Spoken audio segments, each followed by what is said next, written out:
But let's be honest, you've just told me that Mamdani campaigned on the promise of affordability. But the big question is, do we know what he will do now that he's in office? And what are some of the challenges that Mamdani is going to face to actually push his agenda through? Because you can say a lot of stuff, but it's very difficult to do a lot of stuff, Jagruti.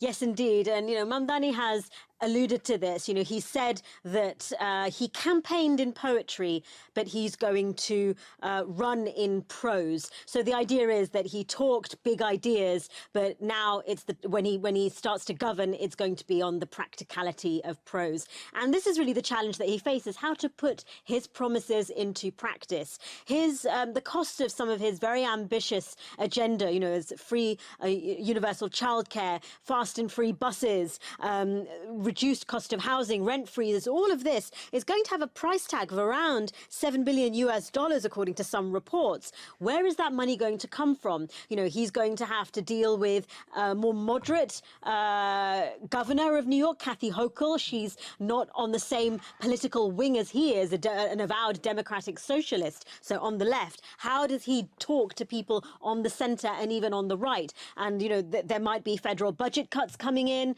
There might be, Kathy Hochul might be talking about tightening the purse strings for the state. So how is he going to get that approximately $7 billion to push his agenda through?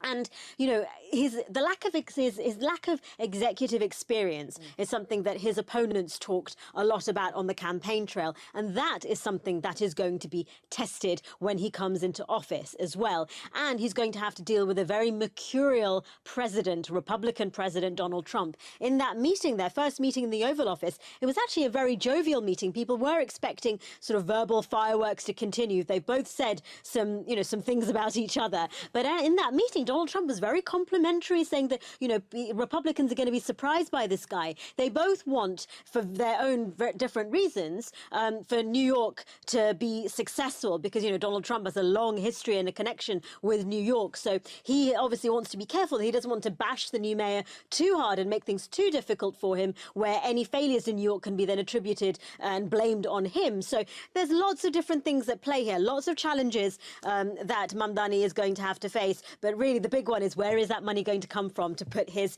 promises into practice?